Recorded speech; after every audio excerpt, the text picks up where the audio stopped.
సేవకులారా, ప్రార్థనకు సమర్పించుకున్న బిడ్డలారా, విజ్ఞాపన పరిచయకు సమర్పించుకున్నటువంటి బిడ్డలారా, నీ ప్రార్థన అనేకులకు ప్రాణప్రదం. నువ్వు ప్రార్థన ఆపటం చాలా ప్రమాదకరం. ఏ కారణంతో కూడా నీ తీర్మానం జరగ రావద్దు.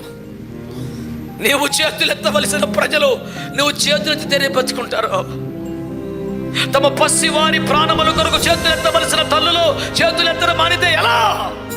బిడ్డలు ఏమైపోతారు? తమ సంఘముల కొరకు చేతులెత్తవలసిన దైవజనులు చేతులెత్తకపోతే ఎలా? ఆ ప్రజలు నాశనమైపోతారు. క్రైస్తవుడు అంటేనే ప్రార్థన చేసేవాడని ప్రపంచం నమ్ముతుంది, అన్ని జనులు నమ్ముతున్నారు. అందుకనే క్రైస్తవులు అనగానే అయితే మా కోసం ప్రార్థన చేయండి అని చెప్తారు. వాళ్ళు ప్రభువు నమ్మకపోతే కూడా నువ్వెట్లా ప్రార్థన చేయకుండా నిద్రపోతావు? నువ్వెట్లా ప్రార్థన చేయకుండా నా పానములు సేవిస్తావు? నీ ప్రార్థన జీవితం అభ్యంతరపరచకూడదు.